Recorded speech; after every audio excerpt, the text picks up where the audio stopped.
Hello students, welcome to my channel CWC chemistry with concepts. आज की video में आपको एक ट्रिक बताऊंगी जिससे आप क्यूब रूट किसी भी बड़ी नंबर का आसानी से निकाल लेंगे बिना किसी कैलकुलेटर की हेल्प से, बिना कोई लेंदी कैलकुलेशंस के। उसके लिए जो आपको याद करना है, ध्यान में रखना है, वो सिंपल सी चीजें हैं। मैं आपको one by one step by step बताऊंगी, आप उनको ध्यान में रखिएगा। बड़े ध्यान से इस वीडियो को देखिएगा क्योंकि आपके आगे आने वाले सभी एग्जाम्स में, चाहे वो कॉम्पिटेटिव एग्जाम्स हो, मैथ्स में भी आपके काफी हेल्प करेगा। ये देखिए, मैंने आपके लिए एक चार्ट बना रखा है। इस चार्ट में मैंने नंबर लिखे हुए हैं 1 2 3। ये देखिए यहाँ पे 1 2 3 4 5 6 तक लिखे हैं। लास्ट में 0 आने वाले नंबर लिखे हैं क्योंकि इनका रूट निकालने में, इनको मल्टीप्लाई करने में आसान रहता है, क्योंकि एक 0 जो होता है उसके 3 0 बन जाते हैं जब इसको क्यूब करते हैं। 1 का जो है क्यूब हमें पता है 1 होगा, मैं सिर्फ 1 बोल रही हूँ। 2 का क्यूब 8 होगा, 3 का क्यूब 27 होगा, 4 का क्यूब 64 होगा, 5 का क्यूब 125 होगा, 6 का क्यूब 216 होगा। जैसे ही हम इसके आगे 0 लगाएंगे, क्योंकि ऊपर क्यूब है, 3 लिखा हुआ है तो 3 0 लग जाएंगे। सबके आगे यहाँ पे 3 0 लग जाएंगे तो ये हमारे क्यूब हो जाएंगे। ये 10 का क्यूब हो जाएगा, ये 20 का क्यूब हो जाएगा, ये 30 का हो जाएगा, ये 40 का हो जाएगा, ये 50 का हो जाएगा, ये 60 का क्यूब हो जाएगा। उम्मीद करती हूँ आपको ये 2 कॉलम आपको समझ में आसानी से आ गए होंगे। अब थर्ड स्टेप में जो आपको करना है वो देखिए क्या करेंगे आप। एक फॉर्मूला आपको याद रखना है 3x², जहाँ x जो है हमने फर्स्ट कॉलम में जो लिखे हैं 10 20 30 40 50 60 हैं, मैंने आपको निकाल के यहाँ दिखाया है। 3x², पहले 10 लिख दिया, फिर 20 30 40 50 60 इनका निकालेंगे तो हमारा 300 आएगा, 1200 2700 4800 7500 और 1,08,000 आएगा।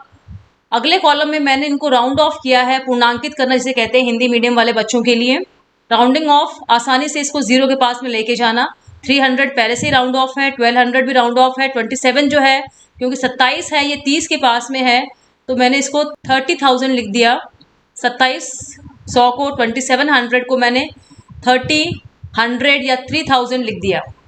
अगला हमारा 4,800 है, इसको मैंने 5,000 कर दिया राउंड ऑफ करके। 7,500 है, बीच में है, ये 7,500 ही रहेगा। ये 1,08,000 है तो इसको मैंने 11,000 कर दिया। 10 को, 10 और 8 है तो 10 का मैंने 11 कर दिया। इस तरह से मैंने इनको राउंड ऑफ में कर दिया। अभी जो राउंड ऑफ करे हुए डिजिट्स हैं इनको आपको ध्यान में रखना है। हम दोबारा अपने ऊपर वाले टेबल में चलते हैं। ये देखिए, जो हमने 3x² 10 को पुट करके निकाला था तो हमारा आंसर आया था 300। दोबारा सुनिए ध्यान से, जब हमने वैल्यू लिखी थी 3x² में, जब x की जगह 10 पुट किया था तो हमारा आंसर आया था 300। उस 300 को अगर हम इस 1000 में ऐड कर देते हैं तो हमारा 11 का क्यूब मिल जाएगा। एक बात यहाँ पे बड़े ध्यान से आप सुनेंगे कि जो मैंने वैल्यू है, जो मैंने आपको नीचे निकाल के दिखाई थी, वो एस्टिमेटेड वैल्यू है, नज़दीकी वैल्यू है। 4800 का 5000 कर दिया था, 7500 का 75 ही था, 2700 का मैंने 3000 कर दिया था। इसके बिल्कुल नियरेस्ट वैल्यू के पास में इसको पहुंचा दिया था तो जो हमारा आंसर निकलेगा वो करीब करीब उस आंसर के बराबर होगा जो हमारा एक्चुअल आंसर होता है। एग्जैक्ट वो आंसर इस ट्रिक से नहीं निकलेगा। ये ट्रिक मैं आपको क्यों बता रही हूँ, कभी कभी कॉम्पिटेटिव एग्जाम्स में आपको 4 ऑप्शन दिए हुए आते हैं और उन 4 ऑप्शन में से आपको एक आंसर चूज करना होता है। तो इस ट्रिक से जो आंसर निकलेगा ऑप्शन में, अगर वो आंसर उसके नियरेस्ट कोई आंसर है तो वही उसका आंसर होगा। इसलिए ट्रिक आपके लिए बहुत ही यूजफुल रहेगी। दोबारा टेबल पे आते हैं हम। यहाँ 300 आया था, 1000 में 300 ऐड कर देंगे तो हमें 11 का क्यूब मिल जाएगा। एक बार और 300 ऐड कर देंगे तो हमें 12 का क्यूब मिल जाएगा। एक बार और 300 ऐड कर देंगे तो हमें 13 का क्यूब मिल जाएगा। जब हमने 3x² x की जगह 20 पुट किया था तो हमारा आंसर आया था 1200। 8000 में अगर हम 1200 ऐड कर देंगे तो हमें 21, 20 के बाद में नेक्स्ट नंबर जो आता है 21, उसका क्यूब मिल जाएगा। दोबारा हम 1200 ऐड कर देंगे तो 21 के बाद में 22 आता है, 22 का क्यूब हमें मिल जाएगा। ऐसे हम ऐड करते जाएंगे तो हमारे आगे के क्यूब्स निकलते जाएंगे। ऐसा ही 30 में होगा। जब हमने 3x² की जगह 30x की जगह 30 लिखा था तो हमारा 3000 आया था। तो 30 का जो क्यूब होता है 27,000, इसमें हम 3000 ऐड कर देंगे तो हमारा 31 का क्यूब मिल जाएगा। उसमें फिर 3000 ऐड कर देंगे, 32 का क्यूब मिल जाएगा। ऐसे हम ऐड करते जाएंगे तो हमें नेक्स्ट वैल्यू जो है उसका क्यूब मिलता जाएगा। ऐसे ही हम 40 का निकाल लेंगे और 50 का निकाल लेंगे। जब x की जगह हम 40 पुट करेंगे तो हमारा आंसर आया था 5000। ये देखिए, x की जगह 40 पुट किया था तो हमारा आंसर आया था 5000। आया तो हमारा 4800 था, लेकिन हमने राउंड ऑफ करके इसको 5000 कर लिया था हमारे कन्वीनियंस के लिए। ये देखिए, 40 का क्यूब रूट होता है 64,000, इसमें 5,000 ऐड कर देंगे तो हमारा अगला क्यूब रूट निकल आएगा 41 का निकल आएगा, उसमें फिर 5,000 ऐड कर देंगे तो हमारा 42 का निकल जाएगा और फिर 43 का निकल जाएगा। हमें 41 का क्यूब निकाल के 5,000 ऐड नहीं करना है बच्चों, हमें जो है 64,000 में पहले 5,000 ऐड करेंगे, जो हमारा आंसर आएगा उसमें फिर 5,000 ऐड कर देंगे, तब हमारा वैल्यू निकल आएगी 42 की। मतलब 42 की वैल्यू निकालने के लिए हमें 2 बार 5,000 ऐड करना पड़ेगा 64,000 पे। ऐसे ही हमें, जैसे हमने ऊपर वाला निकाला था 32 की वैल्यू मालूम निकालनी है, हमें 32 के क्यूब की वैल्यू हमें निकालनी है, तो इसके अंदर 27,000 के अंदर हमें एक बार ऐड करेंगे 3,000 तो हमारा 31 का निकल आएगा, उसके अंदर दोबारा एक बार और 3,000 ऐड करेंगे तो हमारा 32 का निकल आएगा। 27,000 में एक बार ऐड करेंगे 3,000 तो 31 का निकल आएगा, और 27,000 में 2 बार 3,000 ऐड करेंगे तो हमारा 32 का निकल आएगा। 27,000 में 3 बार 3,000 ऐड करेंगे तो हमारा 33 का निकल आएगा। ऐसे ही 50 का निकालेंगे। 50 का क्यूब हमें पता है कि 1,25,000 होता है, इसमें अगर एक बार हम 7,500 ऐड करेंगे तो हमारा 51 का निकल आएगा, एक बार और ऐड करेंगे तो 52 का निकल आएगा, एक बार और ऐड करेंगे तो 53 का निकल आएगा। या फिर हम कह सकते हैं 1,25,000 में 3 बार 7,500 ऐड करेंगे तो हमारा 53 का निकल आएगा। ऐसे ही 60 का क्यूब हमें पता है 2,16,000 होता है, हमें 63 का निकालना है। 2,16,000 में हम 1, 2 और 3 बार जो है 11,000 ऐड कर देंगे तो हमारा 63 का क्यूब निकल आएगा। बच्चों मैं आपके लिए कुछ एग्जांपल्स लेकर आई हूँ, उन एग्जांपल्स को करने के बाद में आपको ये क्लियर हो जाएगा। उम्मीद करती हूँ आपको चार्ट समझ में आ गया होगा। अब देखिए एग्जाम्पल नंबर 1, कभी कभी हमारा इस तरह से क्वेश्चन आता है, हम यहाँ तक सॉल्व कर लेते हैं। X cube is equal to 48.415 into 10 to the power -24 तक तो हमारा आंसर आ गया। इस तरह क्वेश्चन हमें मैथ में देखने को मिलते हैं, और केमिस्ट्री में जनरली 12th क्लास में सॉलिड स्टेट में जो है, जहाँ पे मैंने एक वीडियो और बनाया था जिसमें रो वाला फॉर्मूला मैंने काम में लिया था, Z इंटू एम अपॉन ए का क्यूब इंटू एवोगैड्रोस नंबर, ये वाला फॉर्मूला था। इसमें अगर ए क्यूब हमें निकालना है, जब ये ए यहाँ चला जाएगा, मान लीजिए हमें क्वेश्चन आ गया कि उसमें ए निकालिए, साइड ऑफ द क्रिस्टल निकालिए, तो ए निकालने के लिए अंडर रूट के अंदर हम सारा लिखते हैं Z इंटू एम, रो नीचे आ जाएगा, इंटू एन ए का क्यूब था, ए को यहाँ डाल दिया मैंने, रो को नीचे, डेंसिटी है रो, ये रो को नीचे डाल दिया, एन ए यहाँ पर है, Z इंटू एम हो जाएगा, ये क्यूब रूट हो जाएगा। ये वाली चीज़ जो है उसको मैंने ऐसे लिखा हुआ है, या फिर इसको आप लिख सकते हैं, एक तरीका और है इसको लिखने का, ए का cube is equal to Z into M upon density into N A. ये फॉर्मूला है डेंसिटी का फॉर्मूला, जिसको मैंने अरेंज किया है ए को निकालने के लिए।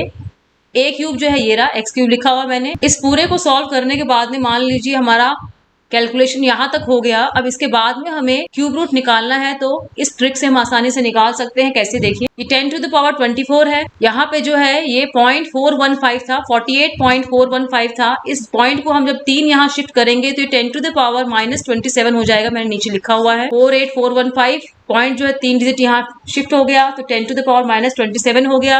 हमें पता है कि 27 जो है वो 9 का क्यूब है, तो ये वाला पोर्शन तो आसानी से सॉल्व हो जाता है हमारा। ये देखिए मैंने सॉल्व कर दिया, हमारा आंसर आ गया 10 टू द पावर -9। इतना मैथ्स तो आपको बच्चों आती है, आपने 10th 11th में, जो मैथ्स के बच्चे उन्होंने 11th में पढ़ी है, और जो मैथ्स के बच्चे नहीं है बायो वाले हैं उन्होंने 10th में पढ़ी है कि 10 टू द पावर -27 जो होगा उसका हमें क्यूब कैसे निकालना है। ये हमारा सॉल्व हो गया।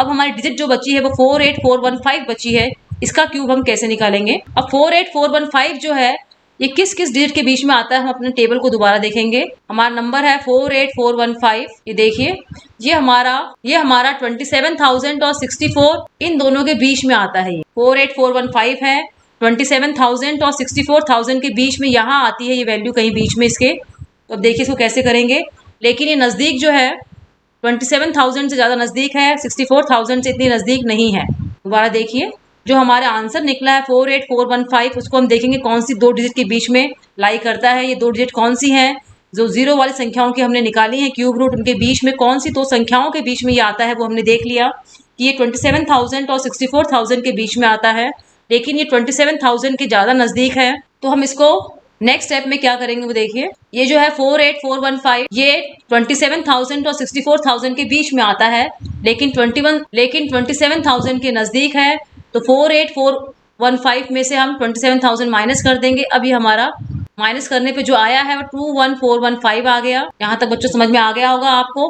अब देखिए आपको क्या करना है। जो 21415 आया है, दोबारा टेबल देखिए आप, जो नंबर था वो 27,000 से ज्यादा नजदीक था, तो हम 27,000 डिजिट को देखेंगे। हमारा माइनस करने पे डिजिट आई है 21415। ये देखिए आइए माइनस करने पे हमारी डिजिट यहाँ देखिए 27,000 से नजदीक है। कौन सी डिजिट थी? डिजिट हमारी थी 48415 हमारी डिजिट थी। ये डिजिट जो है 27,000 और 64,000 के बीच में आती है, लेकिन ये 27,000 से ज़्यादा नज़दीक है, इसलिए हम इस 3,000 को देखेंगे, इस वाले 3,000 को देखेंगे। नीचे वाले 64,000 के पास में जो 5,000 है उसको नहीं देखेंगे। अब इस 3,000 को कैसे देखना वो देखिए। 27,000 है, हमें पता है कि नेक्स्ट डिजिट का क्यूब निकालने के लिए इसमें हमें 3,000 ऐड करना है, उससे नेक्स्ट निकालने के लिए फिर 3,000 ऐड करना है। इस तरह से हम 3,000 ऐड करते जाएंगे। 27,000 में जब एक बार ऐड करेंगे हम 3,000, तो हमारा जो आएगा आंसर वो 31 की क्यूब हो जाएगी। 27,000 में हम 2 बार 3,000 ऐड करेंगे तो जो हमारा क्यूब आएगा वो 32 का हो जाएगा। जो आंसर आएगा वो हमारा 32 का क्यूब हो जाएगा। 27,000 में हम 3 बार 3,000 ऐड करेंगे तो जो हमारा आंसर आएगा वो 33 का क्यूब हो जाएगा। इस चीज़ को आप ऐसे भी समझ सकते हैं। 27,000 में अगर 3,000 ऐड करेंगे तो 31 का क्यूब आ जाएगा। 27,000 में आप 6,000 ऐड करेंगे तो 32 का आ जाएगा। 27,000 में आप 9,000 ऐड करेंगे तो 33 का क्यूब आ जाएगा। जो ऐड करना है वो कितना ऐड करना है? 21,415 ऐड करना है, लेकिन हमें किस टर्म्स में ऐड करना है? 3,000 के गुणा के या 3,000 के संदर्भ में ऐड करना है। हम सीधा 21,415 नहीं लिख सकते हैं। इस 21,415 को हमें, क्योंकि हम 3,000 3,000 3,000 के लिए हमने ट्रिक का एक टेबल बनाया है, तो इस 21,415 को हमें 3,000 के रूप में लिखना है। तो हम इसको कैसे लिखेंगे 3,000 के रूप में? इसको मैं लिख सकती हूँ 3,000 गुणा 7, 7 या 21। तो 3,000 को 7 से गुणा करेंगे तो हमारा 21,000 के आसपास आएगा। ये हमारा 21,415 है। इसको राउंड ऑफ करते हैं तो ये हमारा 21,000 के आसपास ही होता है। हमें पता है कि इस जगह पे अगर 5 और 5 से ज़्यादा होगा तो नेक्स्ट डिजिट लेंगे, 22,000 लिखेंगे इसको। यहाँ पे 5 और 5 से कम होगी तो इसको 21,000 ही लिखेंगे। तो हमें, क्योंकि 21,415 को हमें 3,000 के टर्म्स में लिखना है, इसलिए 3,000 को हम कितनी बार गुणा करेंगे कि हमारा 21,415 या उसके आसपास आ जाए? तो हम इसको 7 बार गुणा करेंगे। ये जो 7 हमारा आंसर आया है, ये 7 हम जोड़ देंगे इस 30 के अंदर, क्योंकि शुरुआत इस टेबल की हुई थी हमारी इस 30 से। तो ये 48415 जो है ये हमारा किसका हो गया क्यूब? ये हमारा 37 का क्यूब होगा, या फिर 37 के आसपास जो है। ट्रिक है, ये चार्ट जो है आपके लिए ये रफ एस्टिमेट है, अंदाजन कि इसके आसपास आएगा। जैसे कॉम्पिटेटिव एग्जाम में ऑप्शन वाले क्वेश्चन होते हैं, वहां बहुत हेल्पफुल रहता है। एक क्वेश्चन और देखते हैं एग्जाम्पल के रूप में। ये देखिए, इसको हमने 7 बार गुणा कर दिया। 21,415 चाहिए, लेकिन इसको हमें 3,000 के टर्म्स में चाहिए, इसलिए 3,000 को कितनी बार गुणा करेंगे कि हमारा 21,415 आ जाए? तो 3,000 को 7 बार गुणा करेंगे तो हमारा 21,415 आ जाएगा, इसलिए मैंने 7 लिख दिया। इस 7 को हम बाद में 30 में जोड़ देंगे, क्योंकि वो चार्ट जो था उसकी शुरुआत 30 से हो रही थी। 27 तो जो है ये 30 वाले चार्ट में 30 वाली लाइन में आ रहा था, इसलिए 37 इसका आंसर हो जाएगा। ये हो गया हमारा 37 का क्यूब। तो हमारा x हो गया, ये देखिए x इक्वल टू इसका क्यूब रूट हमने निकाल लिया, तो हमारा x हो गया यहाँ 37 आ जाएगा इंटू 10 टू द पावर 9। ये हमारा आ गया 37 इंटू 10 टू द पावर 9। अब वो कह रहा है, मान लीजिए आपको बोल दें क्वेश्चन में कि इसको हमें, ये आंसर हमारा सेंटीमीटर में है, इसको पिकोमीटर में कन्वर्ट करना है आपको। एक पिकोमीटर जो होता है वो 10 टू द पावर -10 सेंटीमीटर के बराबर होता है। अब इस चीज को हमें करना है 10 टू द पावर -10 सेंटीमीटर, इसको करना है ताकि ये हमारी पूरी डिजिट जो है ये पिकोमीटर में चेंज हो जाए। इसको 10 टू द पावर -10 कब करेंगे, कैसे करेंगे वो देखिए। मैथ्स वाले बच्चे अच्छे से जानते होंगे कि अगर हमें कोई चीज़ जोड़नी होती है तो ऊपर और नीचे दोनों जगह लिखते हैं उसको, क्योंकि जब एक ही चीज़ को ऊपर और नीचे लिखते हैं तो उसका कोई फर्क नहीं पड़ता है उसके आंसर में। तो हमने 10 को ऊपर लिख दिया, 10 को नीचे लिख दिया। जो नीचे होता है जब ये ऊपर जाता है तो इसके ऊपर 10 टू द पावर -1 आ जाए। ये 10 टू द पावर -1 वाला डिजिट जो है ये इसमें जुड़ जाएगी, तो ये 10 टू द पावर -10 हो गया, यही हम चाह रहे थे। और ये 10 बच गया, इस 10 को हम 37 से मल्टीप्लाई कर देंगे तो हमारा आंसर हो जाएगा 370 into 10 to the power -10 picometre. ये पिकोमीटर है। एक एग्जांपल और देखिए, a का क्यूब दिया हुआ है 17.8415, 17.8451 इंटू 10 टू द पावर -23, ये भी सेंटीमीटर में दिया हुआ है हमें। इसको सॉल्व करेंगे हम। इस पॉइंट को हम 1 2 3 4 4 डिजिट यहाँ लेकर आएंगे तो ये 10 टू द पावर -27 हो जाएगा। इसका क्यूब जो है आसानी से निकल आता है हमारा, 10 टू द पावर -9 आ गया। दिक्कत हमें आती है यहाँ पे 1,78,451, 1,78,451। ये डिजिट जो है कहाँ पर आती है, दोबारा हम चार्ट देखेंगे अपना। डिजिट है हमारी 178,451, ये डिजिट थी हमारी। ये देखेंगे हमारे किन दो डिजिट के बीच में आती है, तो हम देखेंगे कि डिजिट जो है हमारी ये वाली, ये हमारे इन दोनों के बीच में आती है। 1,25,000 और 2,16,000 के बीच में आती है, और नजदीक जो है ये इससे नजदीक है, इसलिए हम जो है 7,500 7,500 को ही जोड़ के निकालेंगे। इसको जोड़ के 11,000 को जोड़ के नहीं निकालेंगे। तो फर्स्ट स्टेप जो हमारा होता है, हमें देखना होता है कि डिजिट है वो किसके बीच में आ रही है। सेकंड स्टेप ये देखना होता है कि वो दोनों में से किसके ज़्यादा नज़दीक है। थर्ड स्टेप में इसमें से उसको माइनस कर देते हैं, तो हम माइनस करेंगे 178,451 में से 1,25,000 माइनस कर देंगे। और क्योंकि हमें पता है कि ये 50 वाली सीरीज चल रही है पूरी, इसमें जो है नेक्स्ट क्यूब निकालने के लिए हमें 7,500 ऐड करना है 1,25,000 में, तो हमारे आगे निकलते चले जाएंगे। एक बार ऐड करेंगे 7,500 तो 51 का क्यूब निकल आएगा। दो बार 7,500 ऐड करेंगे तो 52 का क्यूब निकल आएगा। 3 बार ऐड करेंगे तो 53 का निकल आएगा। ऐसे हम लगातार ऐड करते जाएंगे तो हमारे आगे के क्यूब निकलते जाएंगे। या फिर हम कह सकते हैं 1,25,000 में 50,000 ऐड करेंगे तो हमारा 52 का निकल आएगा। इन दोनों को जोड़कर भी हम साथ में बोल सकते हैं। अब देखिए माइनस करने के बाद में हमारा निकला है 53451। जो हमारी डिजिट निकली है माइनस करने के बाद में वो है 53451। ये डिजिट जो है यहाँ लिख रही हूँ मैं, जो डिजिट हमारी निकली है 53451, माइनस करने के बाद में ये डिजिट हमारी आई है। हमें देखना है 7,500। 7,500 जो है इस 53451 जो हमारे सामने लिखा हुआ है, इसको हमें 7,500 के गुणांक में लिखना है। 7,500 के टर्म्स में लिखना है, तो हम कैसे लिखेंगे? 7,500 जो हमारा है उसको हम किससे मल्टीप्लाई करें कि हमारा इसके आसपास आंसर आ जाए। तो 7 7 से 49, 7 8 से 56, 7 से मल्टीप्लाई करेंगे इसको, क्योंकि 7500 को जब 7 से गुणा करते हैं तो हमारा आंसर आता है 0 0 35 के रिंग 3 49 50 51 52। ये हमारा आंसर आता है जो लगभग इसके आसपास ही है। अगर 8 से गुणा करेंगे तो ज़्यादा हो जाएगा, देख लीजिए ये आ जाएगा हमारा जो ज़्यादा है, इसलिए हम 7 से गुणा करेंगे तो 52500 इसके नियरेस्ट आएगा। तो ये 7 जो है हम कहाँ जोड़ देंगे? ये 7 जो है हम इस वाली सीरीज में यहाँ 50 में जोड़ देंगे तो हमारा आंसर निकल आएगा 57। तो जो हमारा आंसर है वो 57 का क्यूब है, रफली उसके आसपास हमारा निकल आता है। ये देखिए 7 से मल्टीप्लाई करेंगे तो हमारा इतना आ जाएगा, और 50 में जोड़ देंगे क्योंकि हमने 50 वाली सीरीज देखी है, पूरी सीधी सीरीज जो थी 50 वाली थी, क्योंकि 1,25,000 जिसके नज़दीक है ये हमारा आंसर 178,451 वो 50 की सीरीज में था, तो हमारा आंसर आ जाएगा 57। इस 57 को हम यहाँ x की जगह पुट कर लेंगे, जो हमारा फॉर्मूला था ना, ये हमारा आ जाएगा 57 इंटू 10 टू द पावर -9 हम लिख सकते हैं। a इज इक्वल टू, ये हमारा आंसर है सेंटीमीटर क्यूब में। ये x नहीं है, a है बच्चों, a कर लीजिएगा इसको। x होगा तो x लिखेंगे, a होगा तो हम a लिखेंगे। a is equal to 57 into 10 to the power -9 centimetre है। मान लीजिए आपको ये बोलता है कि इसको एंजिस्ट्रॉम में कन्वर्ट करो, तो एक एंजिस्ट्रॉम जो है 10 टू द पावर -8 सेंटीमीटर के बराबर होता है। यहाँ जो अपना है वो 10 टू द पावर -9 सेंटीमीटर है। ये हमारा 10 टू द पावर -8 सेंटीमीटर अगर होता तो हम इसको एक एंजिस्ट्रॉम लिख सकते थे। इसके लिए भी हमने क्या करा है, ऊपर नीचे 10 से मल्टीप्लाई कर दिया। ये क्यों करा है दोबारा सुन लीजिए। मैथ्स में होता है कि अगर कोई डिजिट हमें अपने हिसाब से मॉडिफाई करनी है तो हम चाहे कितनी भी संख्या से उसको गुणा कर सकते हैं, लेकिन गुणा करते वक्त, ये मल्टीप्लाई करते वक्त ये बात ध्यान में रखनी है कि जितना ऊपर मल्टीप्लाई करेंगे उतना ही नीचे करना होता है। जब हम ऐसे करते हैं, ऊपर नीचे बराबर करते हैं, तो उसके आंसर में कोई असर नहीं पड़ता है। अब इससे होगा क्या, वो देखिए, जब इस वाले 10 को और इस वाले को सॉल्व करेंगे तो हमारा आंसर आ जाएगा 10 टू द पावर -8, क्योंकि माइनस का 9 है, ये प्लस का 1 है, तो ये -8 आ जाएगा। और इस 10 को जब डिवाइड करेंगे 57 से तो हमारा आंसर आ जाएगा 5.7।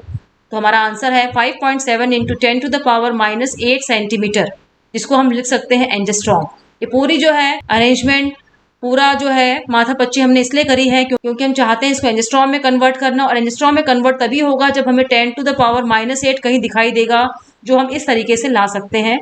ऐसा ही हमने ऊपर किया था, ऊपर हमें पिकोमीटर में, ऐसा ही हमने ऊपर किया था, ऊपर हमें पिकोमीटर में कन्वर्ट करना था। तो हमें पिकोमीटर में कन्वर्ट करने के लिए ये वाली संख्या दिखनी चाहिए। ये संख्या दिखने के लिए हमने ऊपर नीचे 10 से मल्टीप्लाई कर दिया था और फिर नीचे वाले को, क्योंकि माइनस में माइनस जुड़ता है, तो नीचे वाले को यहाँ जोड़ दिया था और इसको यहाँ मल्टीप्लाई कर दिया था। 370 हमारा आंसर आ गया। उम्मीद करती हूँ बच्चों आपको ये वीडियो, ये ट्रिक समझ में आई होगी। आपको अच्छा लगे तो लाइक कीजिएगा, अपने फ्रेंड्स को शेयर कीजिएगा, बेल आइकन को प्रेस कर दीजिएगा ताकि आपको आगे आने वाले मेरे ट्रिक वीडियोस की नोटिफिकेशंस आपको टाइमली मिल जाएंगे। ये ट्रिक्स जो हैं आपके लिए सभी कॉम्पिटिटिव एग्जाम्स में आने वाले कैलकुलेशंस को बहुत ही ईजी बना देंगी, इसलिए मेरे वीडियोस देखते रहिए। थैंक यू बच्चों।